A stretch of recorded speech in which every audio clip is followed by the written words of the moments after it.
Oi, gente, no R7 Fala Comigo de hoje eu recebo a doutora Mônica Areal, que é delegada, titular da Delegacia da Mulher de Nova Iguaçu, da Baixada Fluminense. Ela que está à frente, né, aí engajada nessa luta de combate à violência contra a mulher e vai tirar todas as nossas dúvidas sobre esse assunto. Seja bem-vinda, doutora Mônica. Uma honra, um prazer. Se você tivesse me dito, eu também vinha de Lilás, que você já está homenageando o Agosto Lilás. Muito bom estar aqui com você. Exatamente, é justamente por isso que a gente trouxe a doutora Mônica aqui, dentro do mês de agosto, para quem não sabe, é o mês de combate à violência contra a mulher e é conhecido como Agosto Lilás. Eu vim a caráter justamente por conta disso.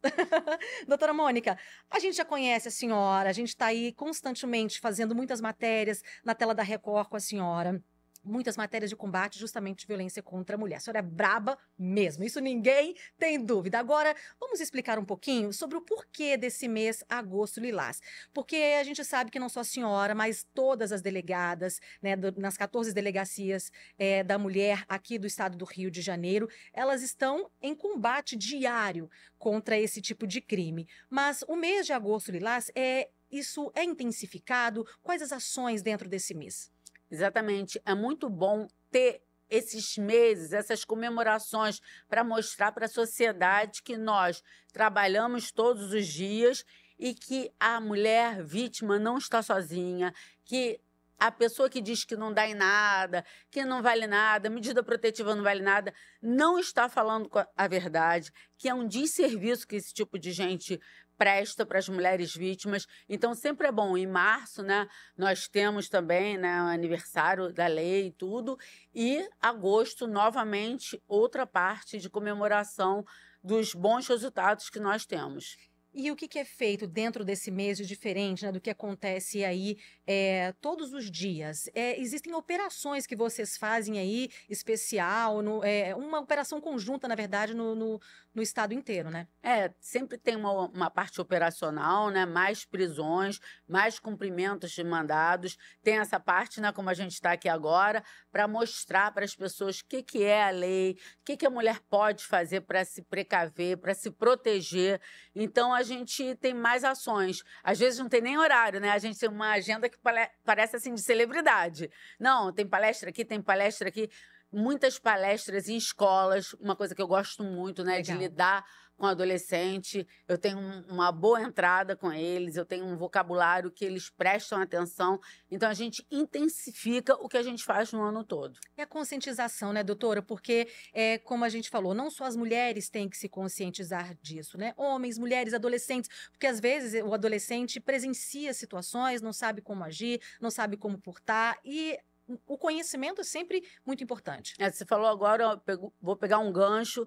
É extremamente importante a participação dos homens nesse combate. E eles estão participando. Só quem não tem a mínima noção do que é uma delegacia de combate à violência doméstica é que diz, tinha que ter só mulher. É uma pessoa que não tem ideia do que é a violência doméstica. O autor da violência doméstica, ele não tem assim, uma característica.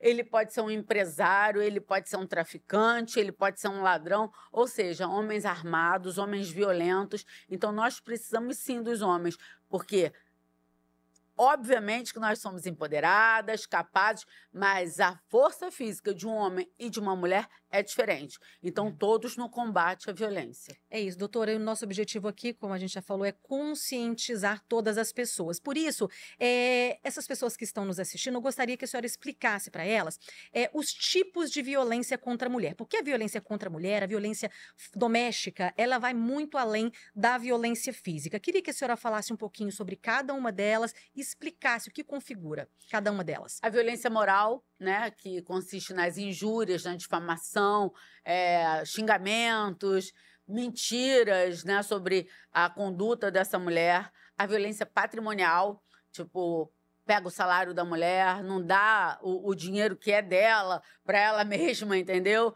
Então, esse domínio patrimonial. A física, a sexual, né, que é o estupro, o abuso. Estou esquecendo alguma coisa? A psicológica, né, que virou até crime, né, a violência psicológica, que é deixar aquela mulher em tal estado que ela realmente precisa de uma ajuda psiquiátrica, que ela fica realmente abalada a ponto de ficar doente mentalmente. São as ameaças, né? É uma coisa mais forte. É muito bom salientar que não é um mero aborrecimento. Uhum. A violência psicológica é muito mais que isso. Tanto que os promotores exigem laudos para que configure, né, a violência psicológica. É muito mais que um mero aborrecimento. Porque aborrecimento, né? Olha, é guarda de filho, é pensão e tudo. Não é violência psicológica. Aí, um xingamento não é violência psicológica. A violência psicológica é um conjunto, é uma coisa muito forte, é uma coisa que deixa a mulher realmente, sabe? Visa diminuir a mulher, né? É diminuir. Ela vai para o psiquiatra, ela não consegue mais quase sobreviver, né? E agora a gente também tem outro crime, que é o crime de perseguição. Como é que isso, né? Isso é uma coisa que entrou agora recente. Não tem, muitas pessoas ainda não conhecem exatamente como funciona, que é o crime de stalking, que muitas pessoas falam. Eu amo esse né? crime. Eu amo esse crime. Não, sério, foi assim, de uma inteligência, foi tão providencial. Não só a mulher pode ser vítima desse crime, né? O homem também pode ser vítima desse crime. Qualquer pessoa pode ser vítima desse crime. Porém, na violência doméstica, esse crime, assim, as minhas prisões ultimamente tem muito do stalking, porque ele faz com que a pessoa fique num estado de nervos, que a pessoa não consiga ir na esquina, temerosa. Ele é um crime que é impossível que a pessoa não tenha provas. Ele é um crime que a mulher está lá fazendo registro e a gente está vendo o crime acontecer. Ao vivo e a cores, porque ela está lá fazendo o registro e ele está mandando mensagem, ele está ligando 10 milhões de vezes, então não tem como não ter provas. Você vai chegar na delegacia, você vai dizer que é vítima desse crime, cadê as provas? Não tem. Você não está falando a verdade. Me desculpa, mas você não está falando a verdade. Porque é impossível. Então, eu gosto muito. Porque você botar uma pessoa na cadeia, você prender uma pessoa, é uma responsabilidade gigante. Então, às vezes, você... Ai, meu Deus, será que é? Será que não é? Estou numa dúvida horrível. Isso, assim, deixa o coração da gente despedaçado. Mas o stalking não. Porque é assim... E não é só aquela perseguição física, né? De ir atrás da pessoa onde quer que ela esteja. Ah, vou ao cinema, vou ao shopping, a pessoa tá atrás. Não, isso também pode ser também pela internet, por mensagens. Muito mensagem que não para. Aí ela bloqueia aqui, ele vai ali. Aí ele vai no... Você lembra do caso do caixão? Não. Que ele mandou, ele perseguia, era mensagem, telefonemas, não parava, ela estava num lugar, ele ia lá, fazia escândalo, aí ele mandou, no meio dessa perseguição toda, uma foto de um caixão, ele abraçado com ela. Meu Deus. Então, ele foi preso, e essa vítima, eu não me lembro qual foi a repórter daqui que fez a reportagem, né, ao vivo e tudo, eu mandei um beijo para ela, e ela tinha me dito que os familiares dele e até dela e os amigos estavam em cima dela, precisava tanto. E ela estava completamente, sabe, abalada, acuada, porque ele era gente boa com as outras pessoas. Isso, o cara ser trabalhador, o cara ser gente boa com as outras pessoas, não impede dele ser um monstrinho em casa. E ele estava levando a vida dele. Quando ele viu que ela também estava levando a vida dela, aí acabou. E essa foto ficou muito enigmática, assim, ficou uma coisa... É porque uma perseguição junto com uma ameaça, né? Porque com um caixão... Exatamente. Geralmente a perseguição ela vem com vários outros crimes com ela. Ela vem com injúria, ela vem com ameaça, até com violência psicológica, porque é tão, sabe, marcante, é reiterada, a prática é reiterada. Não é a pessoa, fui na academia e ele foi atrás. Não, é uma coisa constante, uma coisa forte, reiterada. Doutora, eu tenho aqui alguns dados comigo que impressionam, né? São os dados do Anuário Brasileiro de Segurança Pública de 2024. Eu vou ler aqui. É um dado que acaba alarmando, chama muita atenção, porque no ano passado foram quase 1.500 mulheres, né? Exatamente 1.467 mulheres mortas por razões de gênero, que é o maior registro desde a publicação, né, da lei que tipifica esse tipo de crime desde 2015. E aí, queria que a senhora falasse um pouquinho sobre isso. O porquê desse aumento? A vítima de violência doméstica, eu costumo dizer que ela é muito vítima. Ela é muito vítima. E ela se revolta, com razão. Porém, eu sempre falo para as minhas vítimas.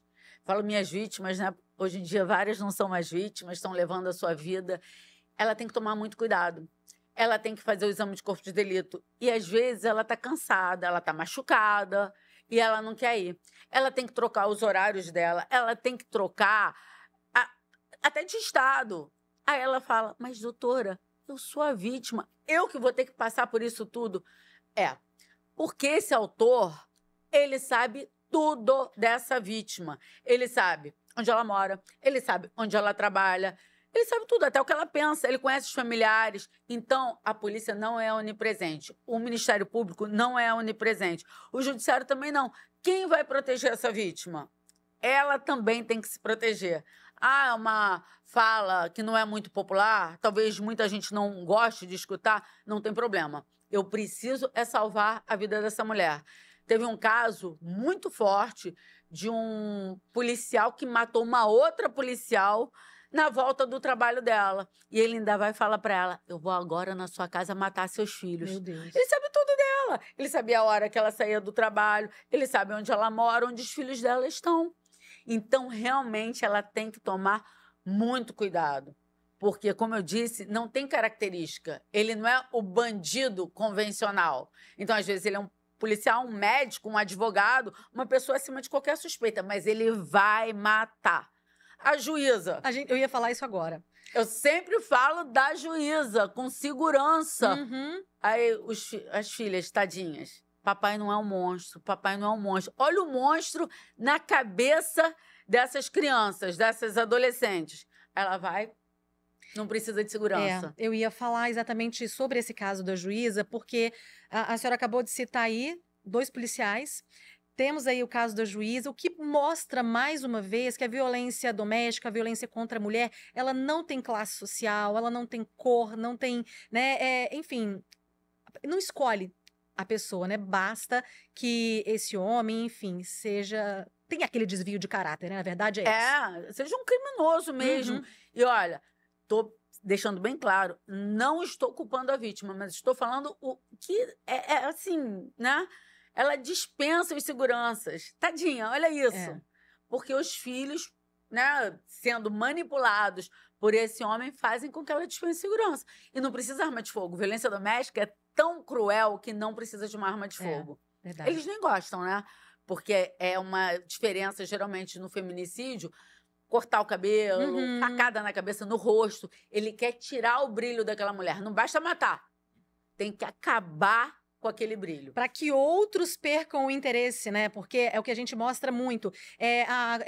Terminou o relacionamento, ele não aceita, e aí, enquanto tá tudo ok, né? Cada um no seu canto, tudo bem. Mas aí, daí a pouco, quando a pessoa começa a retomar a vida, conhece uma outra pessoa, aí esse homem, né, já se preocupa. Aí começa a querer tirar aquela figura que ele tanto ama, ou diz amar, na verdade, né? Como a senhora falou, muitos casos que a gente já fez, né? Corta o cabelo, tenta desfigurar o rosto, o corpo também. A gente prendeu um cara trabalhador por tentativa de feminicídio. Ele faz com que ela raspe a cabeça. Meu Deus. Porque ele já tinha dado várias marteladas e tudo. Se ela não raspasse a própria cabeça, ele ia começar a martelar o rosto. Meu Deus. Imagina uma mulher... Isso daí é, assim, histórico, né? Como é humilhante a cabeça raspada, né? Outro dia o Tino Júnior estava falando disso. Como é, assim, dolorido, né? Como acaba com a tua autoestima. E ele faz com que ela mesma raspe a cabeça. Eu achei, assim, de uma crueldade sem tamanho. Doutora, agora muitas mulheres demoram para pedir ajuda. Agora, como sair desse ciclo de violência? Até porque a gente já fez muitos casos também. Existe aquela dependência financeira, muitas vezes, a dependência emocional, enfim. Como sair desse ciclo de violência? É porque ela sabe, mas acha que ama demais ou tem medo de denunciar. Como sair, então, desse ciclo de violência? É muito difícil mesmo. Antigamente eu não entendia isso.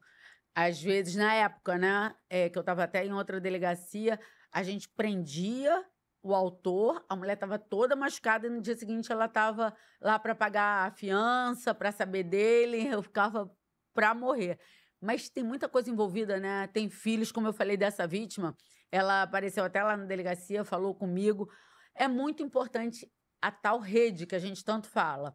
Então, essa rede tem psicólogos, tem pessoas até que nem são psicólogos, mas estão lá para conversar, dar uma ajuda jurídica Porque, às vezes, entrar na delegacia e ver que é vítima de crime choca. Então, às vezes, ela começa indo em outros lugares. Eu prefiro que ela vá na delegacia, que já peça medida protetiva, porque eu acho que esse ciclo de violência só tende a aumentar. Já teve uma vítima que falou para mim, mas comigo foi diferente, ficou tudo bem. Tranquilo, uma exceção que só confirma a regra. Geralmente não é assim. Começa num xingamento, vai para um tapa, um soco e acaba num feminicídio. O respeito por aquela mulher não volta. O caráter desse homem não vai mudar. Ele tinha só uma capa. Se ela pensar direitinho, ela nunca amou esse agressor. Ela amava aquele cara que ele fingia ser. Só isso. Mas até que a pessoa tenha essa força para se livrar dessa fantasia, é muito difícil. Michele, quem gosta de, assim, admitir um fracasso? Tem a vergonha, né? É, a vergonha, o tempo que ela investiu, o que os outros vão pensar. Em primeiro lugar, a pessoa tem que pensar na sua vida. E como ela vai ser ótima sem essa pressão, sem ser vítima de crime. Mas, para isso, ela precisa de ajuda. E tem essa rede, que é muito boa. Teve uma palestra que eu dei que eu falei assim, não, a gente tem que fazer o trabalho de polícia, não pode ser de psicólogo. Eu fiz uma mãozinha assim, aí parecia que eu estava diminuindo os psicólogos. Não. Não estava diminuindo. Eu só disse que eu preciso fazer o trabalho de polícia. E que tem outras pessoas que fazem esse trabalho, sabe? Mais minucioso, para que essa mulher possa realmente se reerguer. Doutora, porque também tem essa questão da ameaça. Muitas mulheres têm medo de falar com alguém, têm medo de procurar a polícia, justamente porque assim, ela já tomou aquela consciência de que está sofrendo um tipo de violência, seja ela psicológica, física, e também tem a questão da ameaça. E justamente por conta disso, ela tem medo de falar. Se ele falou que vai me matar se eu for até a delegacia, se eu fizer uma denúncia. E aí, como é que ela pode ter essa garantia, né?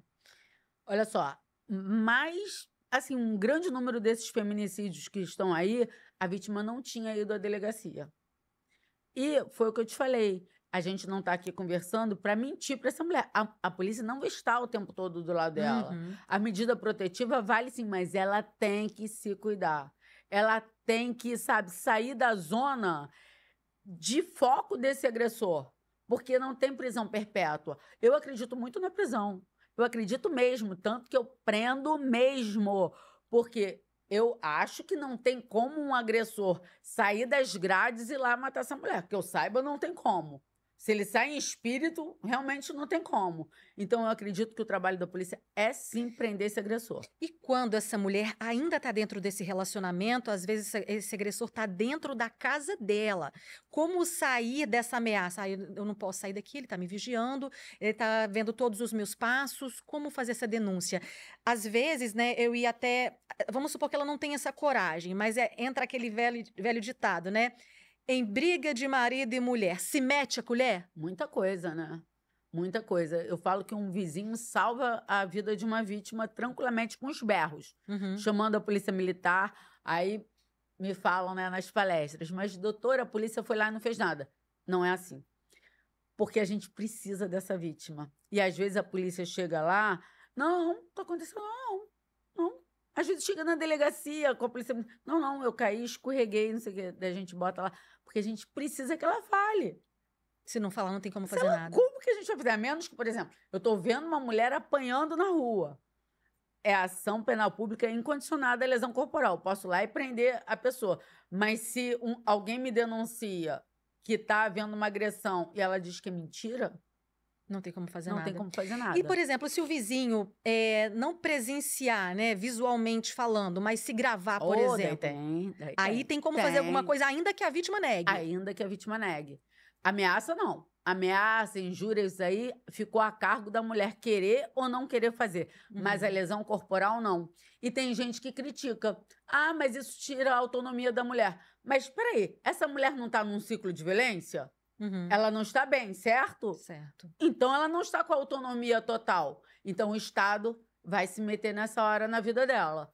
Precisa se meter na vida dela, porque o Estado precisa salvar a vida dessa mulher. Não é assim, eu quero.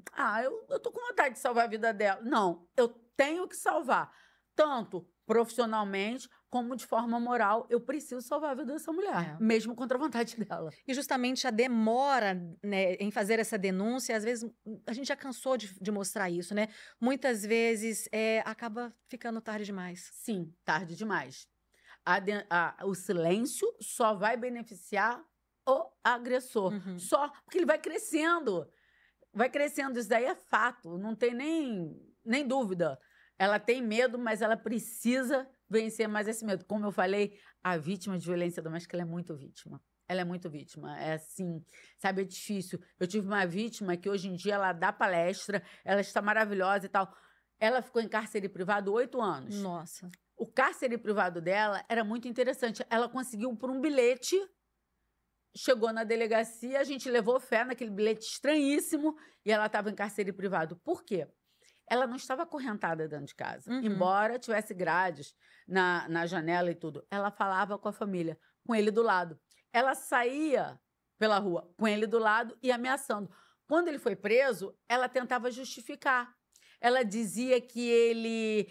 mas eu também falo mal com ele. Mas eu também agrido ele, entendeu? Tentou minimizar, né? Ela tentando minimizar e botar a culpa nela mesma. Até porque, normalmente, o homem, né, o agressor é que faz isso. Faz com que ela pense que ela não é tão vítima assim, que a atitude dele é justamente por conta de uma ação dela. Exatamente. Ela teve um crescimento assim... Uma vez a gente foi na Alerj e ela falou, e foi um orgulho, sabe? É um orgulho. Você olha assim, você, tipo, sensação de dever cumprido. Então, se ela pôde, todas podem.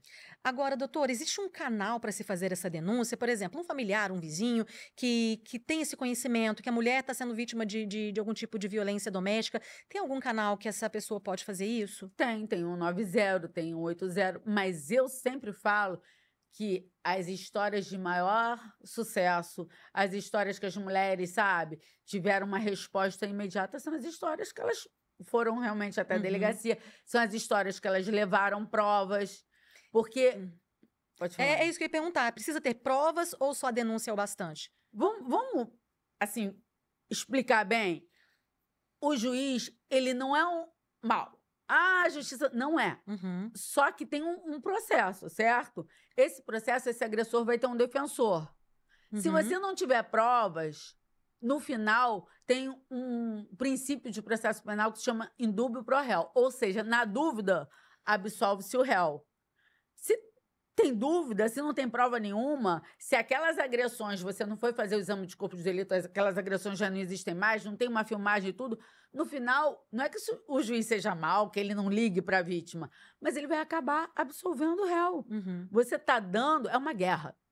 É uma guerra. Um processo é uma guerra. Então, nós vamos nos armar, certo? Granada, pistola e tudo. O que são essas granadas, essas pistolas? São as provas. Então, quando ela tem prova, é maravilhoso. Eu coloco tudo. Os meus flagrantes estão sendo todos convertidos em prisão preventiva, porque eu mando tudo para o juiz. A gente tem que ser um time. Eu tenho que dar para o Ministério Público e para o Judiciário uma boa prova para que ele possa fazer uma boa denúncia, para que ele possa manter uma prisão. É isso. Agora, doutora, vamos deixar o papo um pouquinho mais leve antes da gente finalizar. Estava pesado? Foi muito, assim, esclarecedor. Eu acho que não só para mim, mas como para todas as mulheres.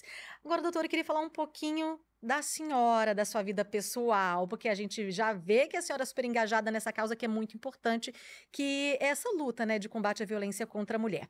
Agora, antes de ser delegada, eu já sei que a senhora foi atriz. Ai, que chique. Agora... Conta pra mim como é que foi essa transição, né? De atriz, né? Uma profissão totalmente diferente da profissão que você tem hoje. Totalmente diferente mesmo. Eu tinha outra cabeça, mas eu mudei demais. Mudei. Assim, eu vi uma reportagem sobre uma criança que tinha sido libertada, né? Pela DAS. E eu achei muito legal. Eu falei assim, eu quero ser isso. E eu já tinha até abandonado a faculdade de Direito que eu passei. Abandonado, tinha feito CAL, né? Tinha feito teatro e tudo. Aí meu pai, isso o quê? Falei, você é polícia. Daí meu pai, não sei o quê, direito do trabalho, que minha família era toda direito do trabalho. Enfim, aí entrei no curso, no Glioche, que é maravilhoso, maravilhoso, assim, até hoje, sabe? Aí, né, fiquei reprovada. E depois de 3 anos, eu falo que eu fui pouco reprovada porque eu fiz poucos concursos, porque eu queria só esse. Então, gente, ser reprovada é super normal, concurso público é difícil mesmo. Aí passei para inspetor e passei para delegado. Mas eu digo que eu só virei polícia mesmo na 74 DP, quando chegou um caso lá de um garoto, né, que eu achava que era a vítima da sociedade, e o policial militar me mostrou no celular dele ele com uma menina sentada num banquinho, e ele começa a raspar a cabeça dessa menina. Meu Deus. Era pra ser leve, né? Era pra ser leve. Ele começa a raspar a cabeça dessa menina, e depois vem um cara com um pedaço de madeira e espanca essa menina. Meu Deus. Olha, nesse momento, eu virei policial. Eu não virei policial quando eu passei no concurso. Eu não virei policial quando eu tomei posse. Eu virei policial nesse momento. Aquele vídeo passando o tempo todo, eu fui falar com ele, eu falei, vem cá, por que você fez isso? Ele que tava um amor, todo arrumadinho. Fez fofoca, tia, não sei o quê. Mudou Enfim, a visão. Ele tava esperando a avó para levar ele. Ele foi apreendido porque ele era menor. Eu peguei o celular, botei ele na tortura, botei ele na associação para o tráfico. Depois essa menina até morreu. Então eu mudei completamente. Eu virei assim uma pró-vítima, uma pró-polícia assim de carteirinha. E a gente vê que a senhora se aproxima muito da vítima, né? Porque é muito mais do que investigar um caso, é aquele acolhimento que a vítima tem, é aquela confiança que tem que ser passada para a vítima, que a gente vê isso em muitos casos que a gente já fez com a senhora. Eu me aproximo muito. Teve um caso, assim, aproximo, né? Mas tipo, tem casos que mexem tanto. Não podem ser todos, né? Porque senão nem sobrevivo. Mas quando criança vítima de violência sexual, eu surto. Dói. Eu surto completamente. Dói. Teve uma que eu surtei completamente. Eu comprava presente pra menina e acompanhava passo a passo, sabe? É muito difícil digerir tudo isso, né? É muito difícil digerir. Muito difícil digerir. Então, meu ponto, assim, super fraco. Doutora, agora vamos entrar um pouquinho mais fundo aí na sua vida particular, na sua vida pessoal. A senhora também é casada com um policial civil que atua na sua delegacia, inclusive. Como é que é isso? A senhora é delegada, ele lá atuando junto. Como é que fica esse relacionamento assim no trabalho, fora dele? Como é? Tudo misturado, né? Porque ele já entrou na minha equipe quando eu trabalhava na 74 e a gente se dava muito bem trabalhando, continua se dando muito bem. E é muito engraçado quando ele discorda, que ele, doutora, não sei o quê, e o olho, né? Mas tem muito respeito. E isso engrandece muito o nosso trabalho, sabe por quê? Porque não tem hora, não tem dia, não tem nada. Tirando as férias, que sagradas, porque senão a gente pira. Mas vários finais de semana, domingo e tudo, a gente saiu para fazer uma prisão, a gente está no computador vendo, investigando. Às vezes ele passa a madrugada inteira, sabe, vendo. Tem um tio dele que é muito engraçado. O tio dele fala assim, vem cá. Teve uma vez que a gente foi num domingo fazer uma prisão e era perto da casa da família dele, a gente passou lá para tomar, né, para comer na casa da sogra, né? Aí tá vendo? Que cozinha uma coisa muito, legal. né? Que cozinha muito. Aí o tio dele, vem cá, vocês não podem ser um casal normal, não? Um cineminha, uma coisinha assim. Aí os dois, né, com arma e tal. Então a gente se dá muito bem nisso. Esse objetivo profissional é muito forte. Pensamentos alinhados. Pensamentos alinhados, exatamente. Deu certo, porque às vezes não dá certo, né? Às vezes entra muito na profissão do outro. Ó, meu pai era desembargador da Justiça do Trabalho. Minha mãe passou para juíza. Cara, eles se estremeciam, porque ele queria se meter nas sentenças dela, ele queria se meter no jeito dela, sabe? Fazer as coisas, lidar com as partes. Então, Não, eu e o Marcelo, a gente realmente se dá bem. Legal. E isso a gente vê também nas ruas, né? Como a senhora falou. Pensamentos alinhados fazem toda a diferença. Agora, doutora, para a gente retomar um pouquinho desse assunto da violência contra a mulher, para a gente já ir finalizando, eu queria que a senhora falasse com todas as mulheres que estão nos assistindo agora, aliás, não só mulheres, homens também, enfim, o que fazer, né? Se essa pessoa está nesse momento sendo vítima de algum desses crimes, né, de violência doméstica, seja ele física, recebendo algum tipo de ameaça moral, psicológico, patrimonial, o que fazer nesse exato momento? Tá com medo, mas e aí? Olha, você sempre é ótima, né? Tá com medo, é difícil, mas vá até a delegacia, leve provas, sabe? Tenha munição. Ainda que não tenha prova, vá. Vá. Só vá. Só vá. Porque isso. depois até as provas vêm, a mulher volta, faz um aditamento, leve testemunha. Por favor, não deixe pra lá, não ache que vai melhorar, não melhora, sabe? Tente sair desse relacionamento. Outra coisa que eu acho muito importante, eu sempre falo que a dona de casa é um ser assim, sabe? Que todo mundo tinha que ajoelhar e agradecer. Mas ter o seu é importantíssimo. Porque na hora que começa a dar errado, você não tem dinheiro, você não tem para onde ir. Então, se você tá nisso, vá para um abrigo, tem abrigo, sabe? O governo dá abrigo. Não fique nesse tipo de relacionamento, porque é um relacionamento muito covarde. Porque a mulher pode morrer dormindo. Já teve mulher dormindo, sabe, que estava com frio, se enrolou no cobertor. Aham. E o cara sufocou com o travesseiro. Meu Deus E do céu. quase que ele sai, tranquilão. Mas o perito viu que tinha, sabe, indícios de sufocamento. Então, é um autor que está muito perto. Ah, teve uma discussão, saia de perto de faca. Fique quieta, calada, depois vá na delegacia. Ah, doutora, mas eu sou empoderada, eu vou discutir de igual para igual. Calma. Calma, respire fundo e seja inteligente. Porque a força física de um homem não é igual à de uma mulher. Verdade. E mais uma vez, né, a pessoa que presenciar, ouvir qualquer coisa em briga de marido e mulher se mete a colher? Sim. Em que momento que essa pessoa, sabendo de algumas situações estranhas, né, vamos dizer assim, da vizinhança, na família, em que momento ela deve agir? Não é também na primeira briga do casal que vai, vou fazer uma denúncia que eu acho que tá tendo violência. Sim. Não, não é assim. Olha, o Disque Denúncia é confiável, tá? Uhum. Muito confiável. E é anônimo. Anônimo. Eu tive uma aula com o coordenador e realmente é muito confiável. Pode ser pelo Disque Denúncia. Mas sempre é bom, sabe? Vídeo, áudio. Deixa um pendrive na delegacia, mande para, né? Sim. Chame a polícia militar. Faça alguma coisa, mesmo que de forma anônima. Teve uma moça numa dessas palestras que o casal entrou no quintal dela. Ele com faca. Ela ligou para a polícia. Ela falou, não saí porque... Eu entendo que você não saiu. Porque você ia ser esfaqueada também. Entendeu? Mas ela fez alguma coisa. Então, não é um problema só do casal. É um problema que envolve a sociedade. Sim. É um problema que envolve a economia. Porque uma mulher agredida não trabalha direito. Está sempre, né, amuada, triste. Um homem agressor também não está, né, nas suas faculdades mentais. É um criminoso que daqui a pouco está na cadeia. E uma criança... Presenciando ainda? Imagina, meu Deus. Olha o que esse ser humano vai poder produzir. Então, é uma coisa que se expande só da mulher, né? Vira uma coisa de economia, vira uma coisa, assim, sabe, da sociedade inteira. Então, a gente precisa de todo mundo juntinho contra essa violência contra a mulher. É isso, estamos aqui para isso. Agosto Lilás, mês de conscientização e combate da violência contra a mulher. Muito obrigada por estar aqui com a gente, esclarecendo todas essas dúvidas. E mais uma vez aí, parabéns pelo trabalho, doutora. Muito obrigada. Não quero ir embora não, Michele. A gente vai falar daqui a pouquinho.